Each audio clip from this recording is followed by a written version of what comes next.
Thank you for that introduction. Good to be here in Mumbai. So we're going to talk a little bit differently today because there's a lot of discussion around AI needing data. Of course, we all understand that. The discussion today is why data needs AI. Turn the tables around.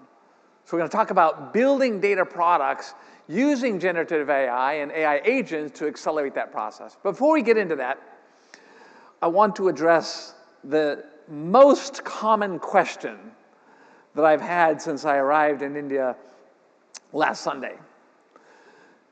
Is this my first time to India? Everybody asks me that question. I'm happy to say that actually this is the 30th anniversary of my first visit to India, back when Bangalore was a very small place. And I've been coming multiple times every year except during COVID, building tech organizations in Hyderabad and Pune and other places. So this is not my first time in India. These are some of my early visits. That's the Lion Fort in Pune, the Red Fort in Delhi, Ellora, Ajanta. This is my Bangalore family, the son of my good friend in Bangalore. And so I've been coming to India for a long time. That's my first wedding in India. And of course, the Taj Mahal, Rajasthan near Jaisalmer. Many people don't know that the largest dome in the world, unsupported dome. Where's the largest unsupported dome? It's the Vatican. Where is the second largest dome in the world? It's Bijapur, right? And that's what you see over here. The Gartner IT Expo this year is going to be in Kochi. If you go there, you can see the grave of Vasco da Gama down there on the bottom left. And this is some hiking I do with a good friend of mine in the northeast near Darjeeling. And there's some tea plantations. So I tell my Indian friends, I've been more to India than you have. Because they always have to go back home every time to see their family in the same cities over and over again. I come every year and go new places in India. And so it's an amazing country. This is my annual haircut in Calcutta. And I spend a lot of time here. There's the border that's now closed between Pakistan and India. And here is where I spend Christmas every year, which is in Amritsar at the Golden Temple. I know most people, tourists, go to the Taj Mahal. I go to the Golden Temple. So not my first time in India. Love this place. So let's now get into the real content, the real meat of the discussion. All companies in the 21st century claiming, we are an AI company. Let me tell you, you are not an AI company unless you're first a data company. There is no AI without data. And so we need to build that data foundation in order to fuel the AI. And the industry, we got to do a big problem, and I'm going to blame the economist for some of this. They coined this term, data as an asset. Terrible term. In fact, they went even one step further and said, data is the oil of the 21st century. Oil is a dirty resource, right? You use it, you pollute, use once. Data, the more you use it, the cleaner it gets, the better it gets, right? So you don't want to be data as an asset thinking, you want to be data as a product thinking. But data as a product is not just putting bytes on disk drives. We did that 10, 15 years ago, people shoveling data onto Hadoop distributed file system, IT people declaring wild success, having big parties, another petabyte onto an object store somewhere, and the business is like, we just spent gazillions of dollars and we got no value. This is terrible. That's data as an asset thinking. What do you do with an asset? You shovel bytes onto a disk drive, you put it in a warehouse, you put castle guards in front of it, they're called DBAs, and the answer is no. Data as a product thinking is, we're going to consume that data to generate intelligence. And if you're going to consume data and generate intelligence, you have to package that data, for consumption. I have to be able to find that data. It has to be discoverable. There has to be business metadata that describes what data do I have in business terms. A business person does not want technology discussions. They want business discussions. I should be able to search with natural language to find out where is the best place to get the data for, understanding clients and this geography and this line of business, et cetera, et cetera. Discoverability. That's really through the business metadata. But if you build a business metadata infrastructure that is an island and doesn't connect to the technical metadata that tells you how to get the data to make it addressable, because in the end, we have to go get the data. And the business person doesn't care if your data is on-prem or in the cloud. They don't care if it's in Redshift or Teradata or BigQuery. They don't care. Don't care. Just give me access to the data. But of course, we in the room, most of you, since you're in the tech track, I assume that you've got your hands a little bit dirty, right? We need to go get the data. We need to get it from file systems and databases and so on. For that data to be useful, it has to be trustful. What is the key to trust? Transparency. Where did the data come from? What is the lineage of the data? What are all the transformations that we did to the data between the source system and landing it into my AI scoring algorithm?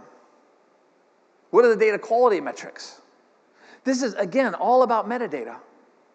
If we look at the semantics of accessing the data, I've seen some people say, we are going to create a single version of the truth for the enterprise. Before you finish that sentence, you have already failed. For a complex enterprise, there is no single version of truth. I guarantee you your CFO counts revenue differently than your head of sales. I guarantee you the mortgage people, think about this. How many customers do you have? How simple a question can I ask? I will get 5 answers if I ask 4 people. Mortgage people count households, credit card people count individuals, all kinds of rules about who is a customer and who's not a customer and so on. It's not because finance is right and marketing is wrong, but of course finance is always right. But they have different use cases. So there are different versions of truth depending on what is my knowledge worker community. What is the context in which I want to get this question answered? Now, it does not mean we should have one copy of the data for each one of these knowledge worker communities. We want one single source of truth, which we can use to reconcile the multiple versions of truth. Mortgage and credit card count customers differently because they have different rules for doing so, but it all reconciles when you look at single source of truth. Now, that single source of truth is not going to be in a big monolithic data warehouse. That never works for a complex organization. You got to have multiple data products, decentralized in terms of their deployment teams throughout the enterprise, and they need to be interoperable and so on, and that means that we need to have some global standards. In India, the DPDP regulations are starting to look very hard and squeeze on the protection of the data, protection of the privacy of the individual. And so we need to understand what data is PII, personally identifiable information, what data is PSI, and how to apply masking rules depending on who's accessing the data and so on, right? This is all metadata. Everything I described is metadata. And I know metadata is not sexy. The business says, wait a minute. I don't even understand this concept of metadata, right? And the IT person, well, metadata is data about data. That makes my head hurt. I just paid for all the data, and now you want me to pay for data about the data? And it's interesting, because of the importance of metadata to provide context for your AI decision-making, metadata is now escalating in importance. So if you look at last year's data and analytics conference in London for Gartner, one of the key taglines is, if you want to be AI-driven, you need to be metadata-driven, right? Metadata is not passive documentation after the fact, right? And this year they sort of doubled down on this theme. So it's got to be active metadata, not passive. So let's talk about how we're going to use generative AI to revolutionize the creation and consumption of data products using Agentic AI. So if you look at a traditional data pipeline, it probably looks something like this in most of your organizations. We've got a bunch of source systems, call centers, and core banking and finance and so on, and we're going to extract that data out, some form of change data capture, some form of pub sub on a message bus or streaming infrastructure. We're going to capture the data in raw form in a data lake. You might call it the bronze layer if you're using a medallion architecture. Right? In the data lake, that raw data doesn't really have a data model. It's not really organized anything more than what you got from the source system. It is not fit for consumption. That's what the big mistake was that people made, let's say 10 years ago, shoveling data into Hadoop. That was raw material. It was a good start, but it wasn't consumable by a knowledge worker. So in order to get from raw data into data product which is consumable, we need to have a manufacturing process. We need to curate and transform the data. We're doing data integration, we're doing surrogate key generation, metadata, master data management, et cetera, et cetera. And historically, that is a very manual process. Humans spend about 80% of the time in building a data warehouse, a data product, in that manufacturing process. And it's ugly. And so this is ripe for opportunity using agentic AI. We can use, if you give the right fuel to the AI agents, and we'll talk about what that is specifically, then you can automate that process. And then we build the data warehouse. I don't mean a big monolithic data warehouse. I mean a collection of data products which are interoperable. Let's call that a logical data warehouse. These are your foundation data products. The knowledge worker is not going to be able to consume the foundation data products directly. They need these semantic layers that we discussed earlier. And so derived products is actually aligned to each one of those knowledge worker communities. And a finance person might want a cube that they can slice and dice and use dimensional analytics and drill down and so on. I will tell you, I don't know a single data scientist in the world that wants a cube to work with. They want a big, fat, wide record with 10,000 features in it, everything you can describe about a client. Now, these different structures depend on the knowledge worker community and what they're doing with the data. Now, if you talk to a DBA about building a wide record of 10,000 elements, they're going to say you're out of your mind. But that's what the data scientist wants. So this semantic layer that represents the derived data products does not have to be physical, it can be virtual. So use combination of physicalization and virtualization to optimize for cost, performance, extensibility, et cetera, et cetera. Right? So this is what we're doing in our data pipelines. And there'll be many of these data pipelines aligned to each one of the data products in your enterprise. So the promise here is using agentic AI to automate the mapping from the raw data that's in the data lake into the data in the data warehouse, the data products. Right? Now, you can't do that without strong context. So that raw data, we need the technical metadata describes how to access the data. We need to do semantic discovery that essentially builds the knowledge graph so that you understand all the relationships within the files and across files. And that should be all automated using the AI machine learning techniques that are now possible. Now, again, the techniques are actually not that new, but the economics of using the techniques is very different today than what it was 10 years ago. Most of the AI algorithms have existed for a long time. It's the economics that have changed and the ability to scale. So you can automate that mapping. And if you're in financial services, it's very important that you have data quality controls and data quality metrics that are defined on each of those elements. And those data quality controls can also be generated using agentic AI. And I'm going to generate those rules based on my internal banking policy, my regulators, and so on. In the past, again, it was a very manual process. Now I can do it in an automated way. Even the metadata, which is a form of documentation, and everybody hates documentation, we can create the business metadata using agentic AI, using generative AI techniques. And so There's huge opportunity to increase efficiency here. Now, what is the critical success factor for your agentic AI to deliver on this promise? It's the metadata context. The technical metadata that understands the profiles for the raw data. This is relatively simple to create using deterministic algorithmic approaches to go scan and get all that technical metadata. And then we can use more sophisticated AI techniques to build the knowledge graphs to understand that data. In your internal documentation as well as external regulatory documentation is used to sort of drive the mappings, drive the data quality controls. It's the context for your generative AI agents.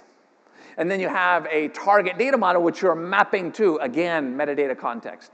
Now in the future, we believe that we'll be able to completely generate the target data model as well. Not quite there yet, but that's the direction in which we're moving. And there's a lot of patents in this area, and it's proceeding quickly. Now we have the data products. We want to consume the data products. Now, before you consume a data products, you want to have a conversation with the metadata to figure out where is the right place to get your fit-for-purpose data. Where is the most up-to-date data? Where is the highest quality data? Where is the data about this particular subject area or business process domain? Conversation with metadata in natural language. Language of your choice. Could be English, could be one of the many languages that exist on this continent. Once you understand what data you want and you've explored the marketplace, then you use natural language to interface directly with the data. The knowledge worker does not care about the database technology. The knowledge worker does not care about the cloud technology. Completely don't care. Insulate me from all of that using the AI agent to do the work behind the scenes, underneath the covers. Again, the critical success factor is the metadata context. The critical success factor is the business metadata describing the data product and then connecting that to the technical metadata that tells me where to get it and what access methods to use to optimize access to that data. And you've got the semantic mapping from your knowledge worker view of the data into the foundation data products and all the transparency so that I trust that data. So this is great stuff. This is revolutionizing the creation and consumption of data products. But you need to future-proof your solution. Underneath a lot of what I've talked about is large language model to sort of drive these conversations with data and metadata and the mapping from source to target and so on. So if you're going to future-proof, you do a very strong due diligence to figure out which language model should you use. No matter what you choose, even if it's the best language model at a point in time, in 6 to 12 months, you will be wrong. Because the technology is moving very, very quickly. So you need to build your metadata context independent of the particular language model. In fact, it is unlikely that a single language model is going to meet all of your requirements. The reality is you will have multiple language models coexisting. And in fact, they might not all be large language models. In some cases, a small language model is going to be more cost effective for things where maybe you don't need the same level of accuracy or generality. Assume that your language model is going to change and that you're going to coexist multiple languages models. Assume that whatever cloud you're on today, you're going to pivot and you're going to have multiple clouds. I know most of the banks, they do a big due diligence, they make a big commitment, big announcement with some big hyperscaler. We're going with this cloud. Trust me, within 2 to 3 years, there'll be another announcement with a different cloud. And you won't get rid of the first one, you'll coexist them. So that interoperability is important, design for portability. So at Ab Initio, the approach we've taken, building the language model studio, is you can plug in the language model of your choice, and all of the metadata that you build, including the RAG vectors to drive the accuracy of models, it's all independent of a particular language model. Portability, interoperability, very important. So all the infrastructure that you use to drive retrieval augmented generation and sort of optimizing your prompt engineering and so on, these things need to be independent of the particular language model that you're using in order for long-term success. So let's use a very small example. you're a bank, you have a data quality control that all loans above $1 million, which are securitized, should have the collateral evaluated within the last 60 days. Pretty typical kind of thing. In the past, someone would write code to enforce that data quality control. Right? So first of all, it's a dangerous thing to say in this audience, but code is evil.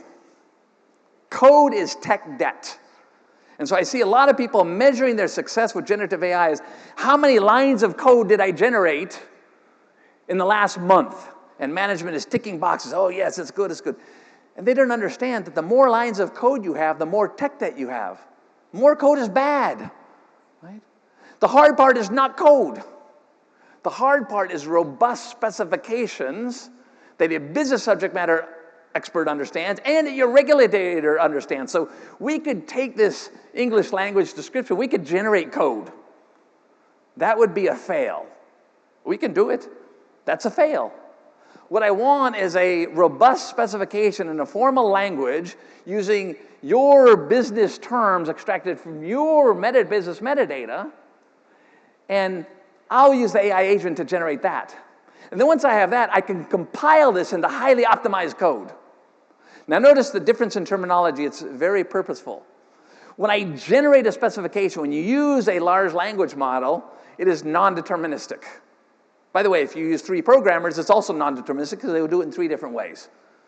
Okay? It's not a bad thing, you just have to recognize it for what it is. Okay? So I generate this formal specification, and then my business expert, who if you generate straight to code, they have no way to understand what that code is doing. So maybe a programmer understands, but the programmer doesn't actually understand the business requirements. The auditor certainly doesn't understand. The regulator doesn't understand. That's a miss.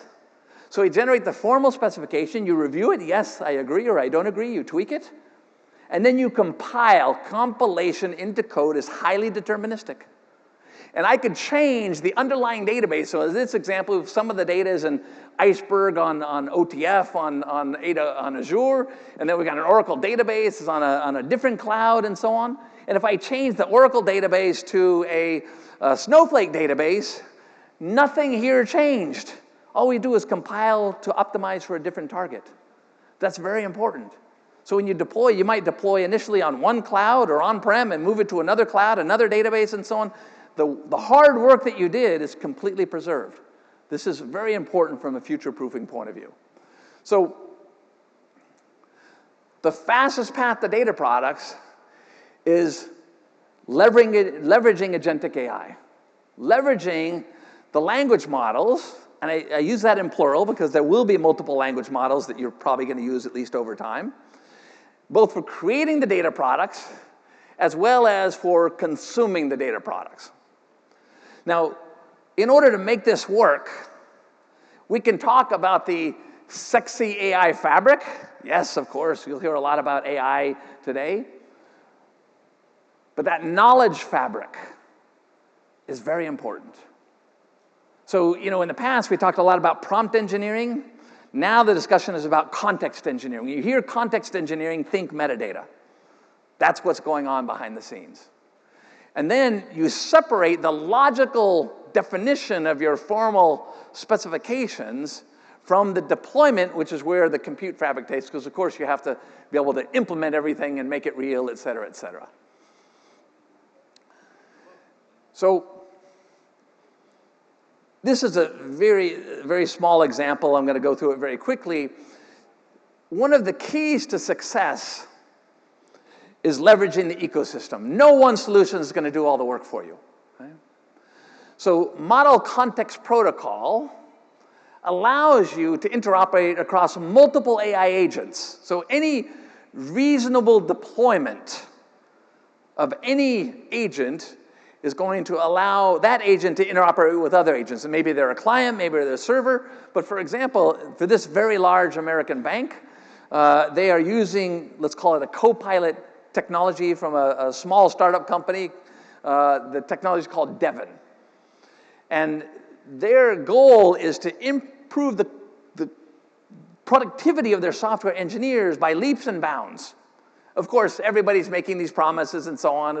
The vendors will promise this, the reality's down here, but you've got to get on board and you've got to start moving. So Devin can be used to interoperate. Devin is the client, Ab Initio is the server with the Agentic AI to create new data quality controls, to make modifications, to change the implementation. We might have, for example, a precision on a timestamp, which is microseconds, and we need to move to nanoseconds because of high-frequency training, et cetera, et cetera. And that data type is flowed throughout the data flow of your pipelines. Now, a human chasing all that stuff down is terrible. But if you have the metadata context, we can automate that whole process. And when I say automate, that includes automating, for example, opening the JIRAs, saying what we're going to do, making the changes to the data structures, et cetera, and the algorithms, and then closing the JIRAs, all completely automated. Right? This is a big deal from a software productivity point of view. So when we talk about the interoperability, using MCP integration is very important, and you'll have Docker and Jira and SharePoint, whatever it is you use, any reasonable agentic implementation should be supporting this industry standard model context protocol. So my call to action to you is first, embrace data as a product. Stop this data as an asset thinking. Bytes on disk drives does not create value. Creates cost, but not value. Consumable data to make your algorithms more intelligent. Embrace generative AI with metadata context to accelerate the construction of your data products and the consumption of your data products.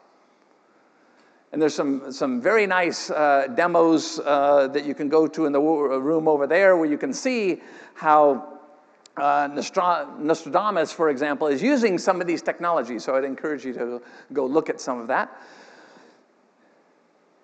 Embrace the ecosystem. Embrace model context protocol. Embrace AI agents that are working together, not working in isolation.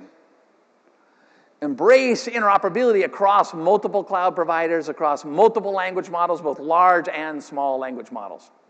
So with that, I thank you very much for spending this first part of the tech track with me. We've got a great lineup of speakers, and I'll turn it over to our moderator for this. I'll be around all day, so just come up with me for any questions that you may have. Thank you very much. Thank you, Dr. Props, for that wonderful and an insightful session. I request you to please wait back. And to felicitate Dr. Props, I take this opportunity and invite on the stage our Chief Digital Officer, L&T Finance, Mr. Ramesh Aiyer, to please come on the stage and present memento to Dr. Props. Let's have a round of applause once again, ladies and gentlemen, for the wonderful session at RAISE 2025.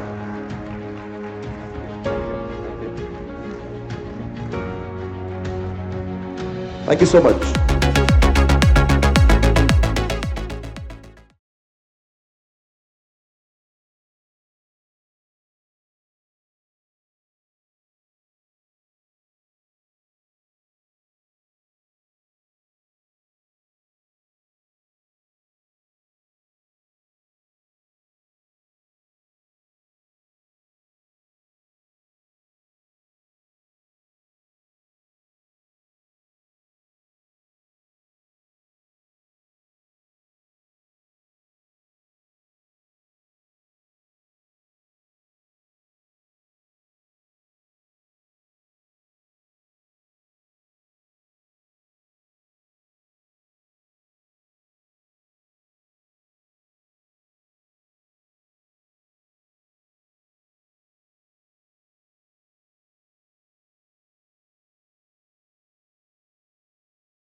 What it means in practice, how it changes the core workflow, and what institution needs to be preparing for it right now.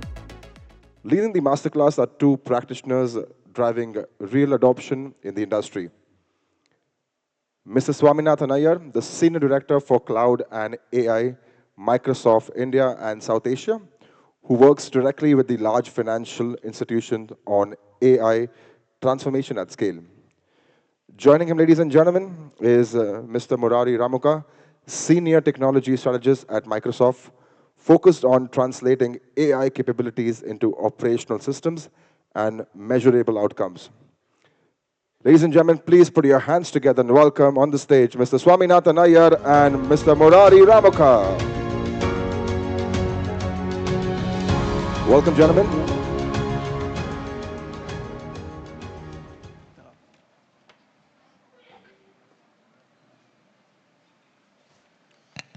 So, am I clear? Such a privilege to be here. And as a technologist, great times to live in. So much happening in the world of technology today, right? I mean, look at it. If you look at why we are in this room together, right? I'm a big believer that if we are in this room together, there is something more of an important work to be achieved, something more towards the future. And if you look at it, the future is already here. And when I say the future is already here, it's just not evenly distributed. And events like these, interactions, I learned a lot in the morning, help us just make sense of a very complex present we are living in and make sense of what may come in the future. And here, we're talking about three things today. One, why is this moment of AI important for us? Second, what are we seeing in financial services? And what can you do about it? Right? I think that's the three things we want to look at. And if you look at it, right, there have been multiple platform shifts in technology that have happened. But why? And each of these platform shifts have actually created value and left very consequential companies. And each of these platform shifts have really changed and created value for the world. But what's different in this AI platform shift? What's really different? What's happening here? Three things, if you look at what's happening. One, all of the past four technology shifts were about democratizing technology itself. But this shift is about democratizing knowledge. Knowledge in the area of healthcare, knowledge in the area of financial services, knowledge in the area of financial crime. It's democratizing that knowledge. The second part, this platform shift is actually compounding the effects of all the other four platform shifts that have happened in the past. It just leverages those four to accelerate. And the fifth, the spirit of the times. Every CEO I speak with, every CEO in the country, every CEO is now looking at saying, what can I do with AI? How can it help transform my business? And these three things together, democratization of knowledge, building on the other four platform shifts that have happened in the past, and just the spirit of the times, is where we're going to be creating history. And this is such a great time to live in. If you roll over, I'll just give you an example. There's a very interesting benchmark called the Google Proof Q&A. Anyone heard of it? So I'll tell you what, it's a very interesting benchmark, which is a set of questions that you can't Google the answers to. So they took a bunch of PhDs, and gave them internet access. And some, they had said, OK, this is the domain you belong to, and this is the domain that you don't belong to. For people who did not belong to the domains in which the questions were designed, they scored 31%. For people in the domain itself, they scored 81%. And look at what a reasoning model like O3 did. It scored 87%. And that's like 0.1% of the population with an IQ of 150. If we were to take this room, top quartile, IQ will be at about 100. Maybe I'm the one who's pulling it down. But what if I told you, right? This model, which is at 150, I'll lend you 50 IQ points more, which puts you in line with a Bill Gates, a Stephen Hawking, or Bobby Fischer. Would you not take it? 50 additional IQ points to your existing IQ. And that's the moment we're talking about. That's the shift we're talking about. If you go further, right? What's really driving this platform shift? Three things. Models are becoming super intelligent. They're just scaling really rapidly. Every few months, there's changes, and the models are accelerating their own level of intelligence. Second, we're seeing a lot of optimizations in software itself. And what's happening with software? You're typically putting in more inferencing power to AI applications that are running. And the third is GPU compute power. That itself is doubling. So all these shifts put together are actually driving the entire AI platform shift. And this was a very interesting quote by Sam Harris, American philosopher, who said, intelligence is a beautiful property given only to humans, that may not be true any longer, because we are creating machines that are, if not equal to humans, at least getting there. And if you look at what's happening today in the industry, there's two things, right? Intelligence is available on tap. Earlier, to get intelligence, to get work done, you hired people. You hired teams to get work done. But now, intelligence is available on tap. Organizations together are teams or bunches of clusters of intelligence that work, and that's where the future is getting to.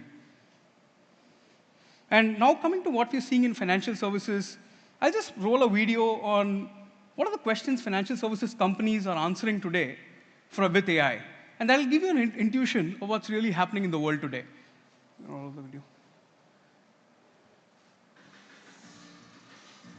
Is transforming the workplace with agents enabling financial services everywhere, turning hours of work into seconds.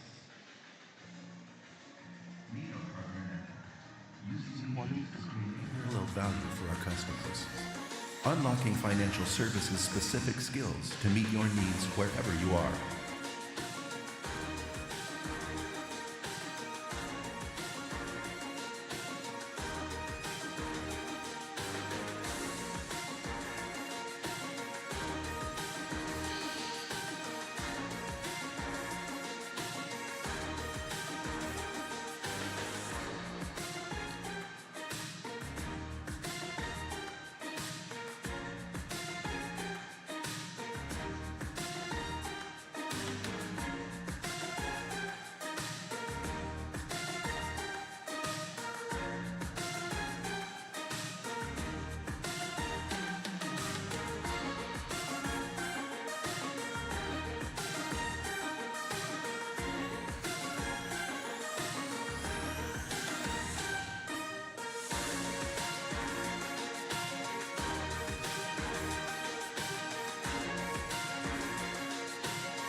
And if you looked at it, I think the video can keep rolling.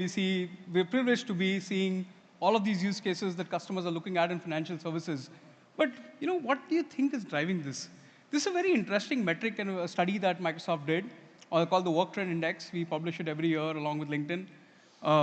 We just looked at the capacity gap in financial services.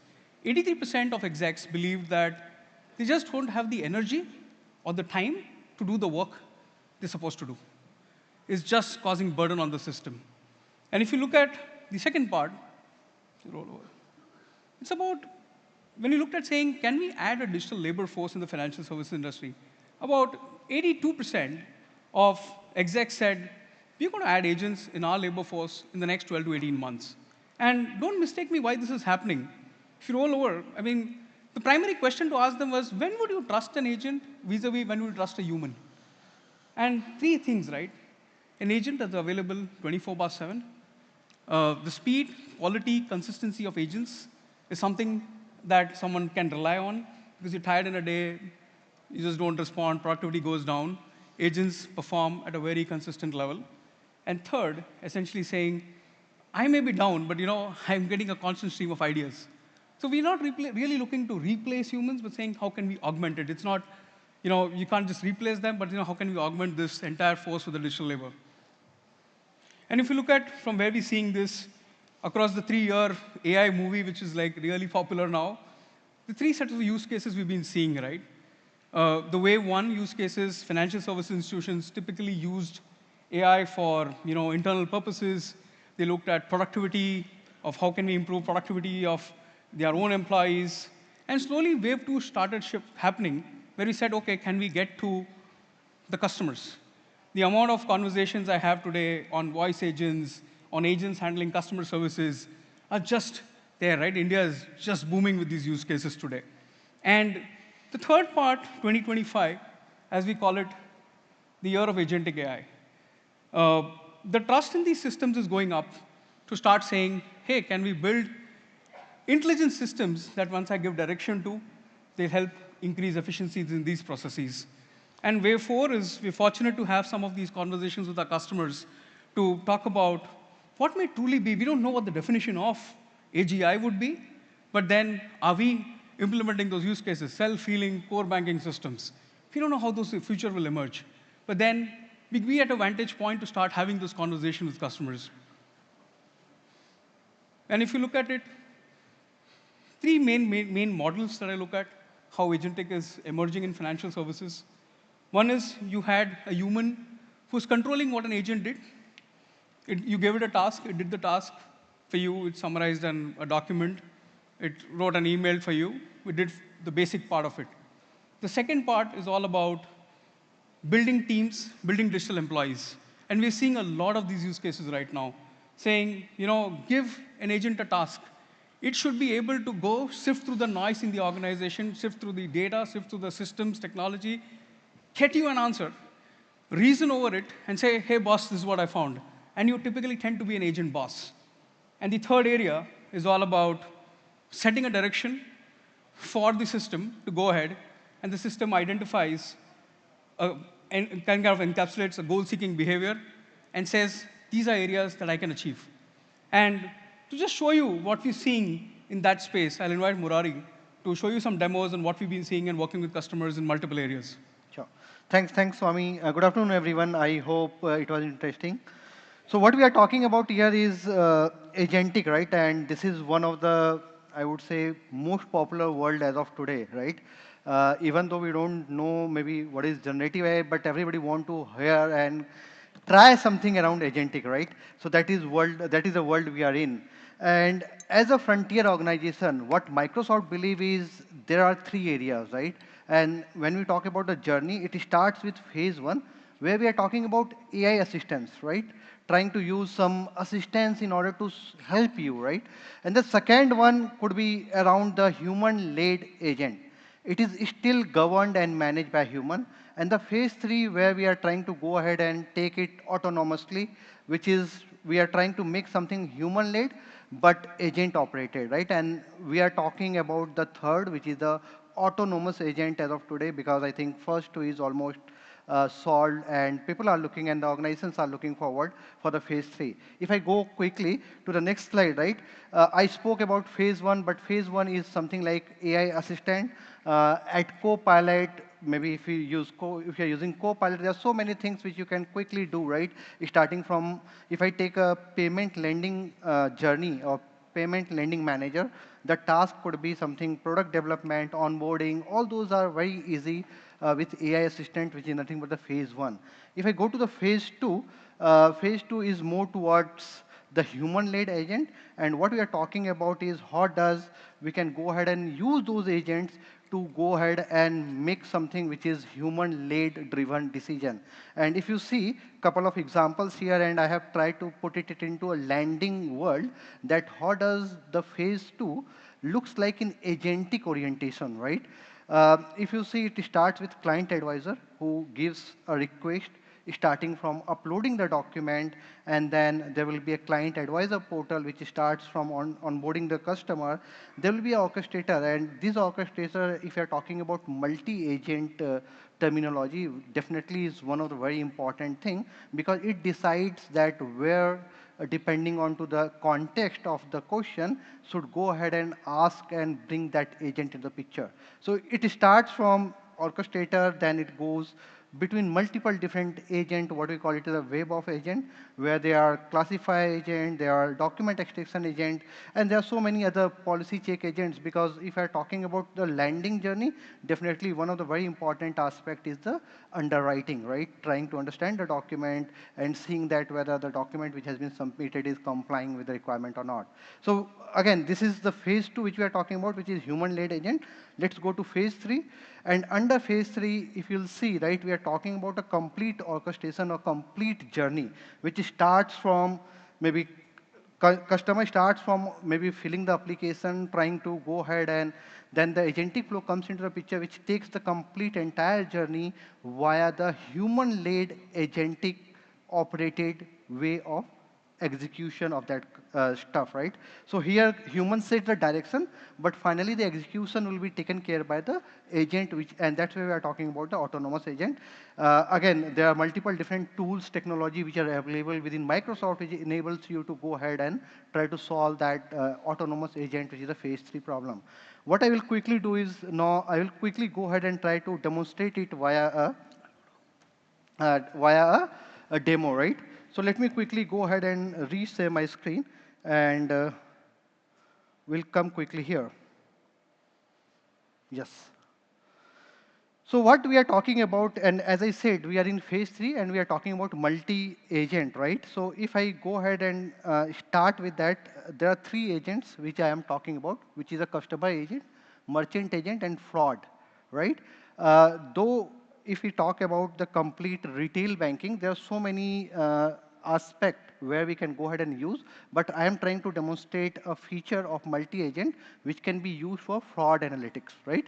So under one agent, which is a customer agent, there are again sub-agent. You can see voice agent, you have high level, medium level, and low level agent.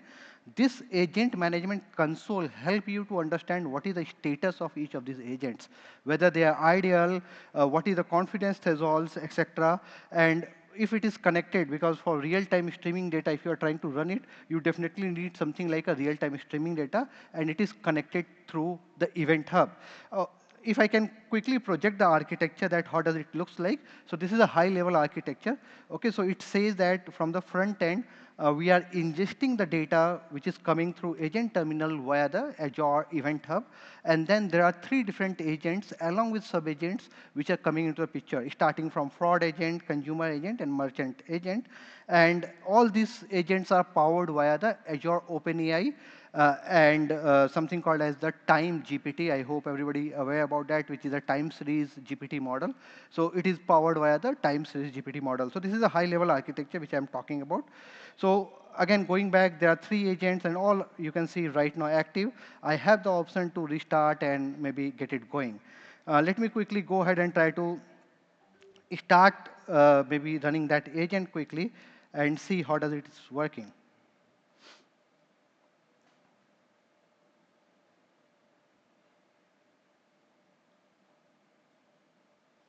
Cool. So if you see, as I said, we have 3 agents over here, which I'm talking about. So in multi-agent architecture, you can see customer agent, right? You have something called as the event hub, which is basically helping you to process the data which is coming from the front end, okay? And then you have the fraud agent, and then you have the merchant agent, right? So let me quickly start, and I can see all these 3 agents are connected to each other. If you can see, there is a customer agent, merchant agent, and fraud agent. All are active, and there's no, what I'll say, message which are coming right now. So let me start it. And as and when I started, right, how does it happening is a customer is raising a complaint. What customer has said is someone used my credit card for 3 food deliveries, totaling while I was away and I was traveling. And he want to raise a dispute, which is a proper fraud transaction, which we call out, right? Again, what is happening is, if you'll see, there's a customer agent which is coming into the picture, and it is trying to find out the resolution for that particular customer. And if you see that it says that where it is right now, it is in low-level agent, and then after that, it is passing it to the fraud agent just to identify that whether that transaction is really categorized as fraud or not. Using the time series, then it passes to the merchant. Once it identified that, yes, it's a fraudulent transaction, the message or the control has been passed to the merchant agent, and merchant agent is taking care of the refund.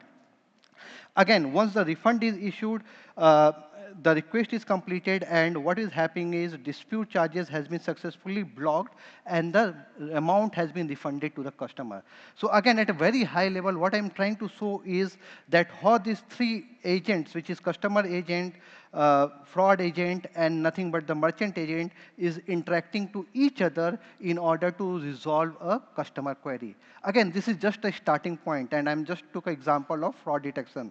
There could be so many elements where you could use the multi-agent architecture to solve the complex problem. Let me go and try to show you something something interesting over here, right?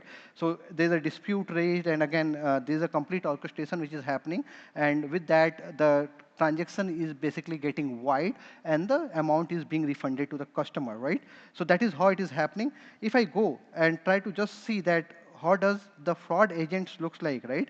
So if you see here within the fraud agent, we have so much of transactional data which are there, which is a real-time data coming from the event bus.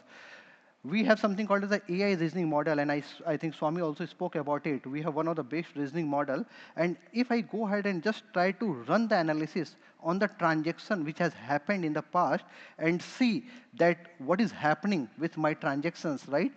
This particular model takes those data as an input, which is the transaction data, and give you a complete insight that whether that transaction was a fraudulent or not. Again, underlying, it is a fine-tuned time series GPT model, right?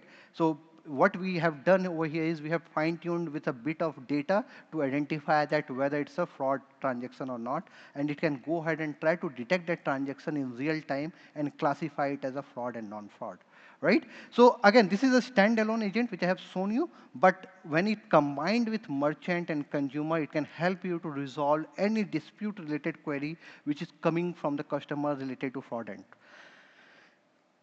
If you can see that it shows the accuracy and how many alerts has been done today, right? If I go back to the management, I can see that how these agents are interacting and how they are connected to each other. Because that is also one of the very important things which we want to see, that how the handover and how the communication is happening between the agents. And that's where you can see that under consumer agent, we have sub-agents like high-level voice and others, and whether they are connected to each other, whether they are connected to each other, whether they are solving the problem, etc. The second agent, if you can see, right, what this agent is meant for and what are the sub-agents, and I can see and identify the complete details of the connection matrix for these agents. Last but not the least, which is very important as an enterprise, is performance, right?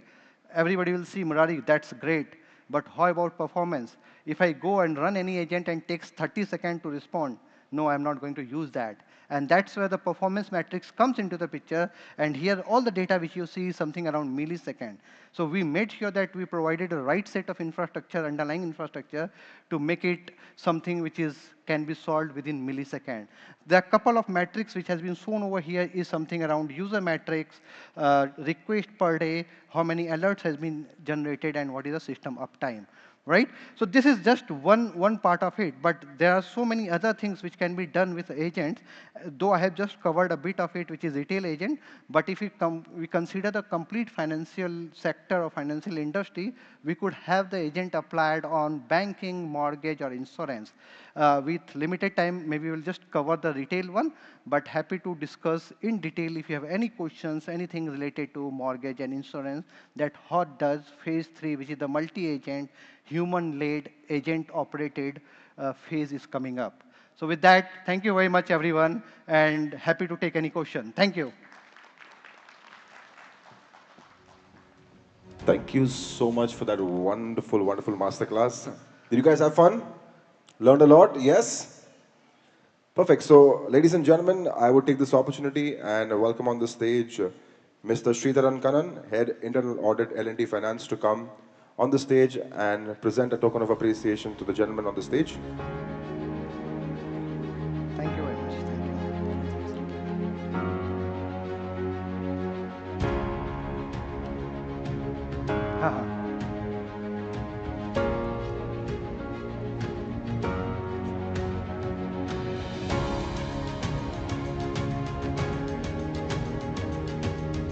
Come on, let's have a round of applause once again for that wonderful masterclass.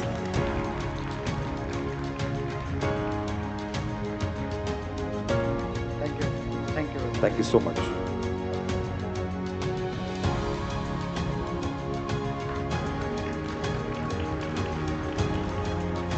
Thank you so much. So, ladies and gentlemen, our next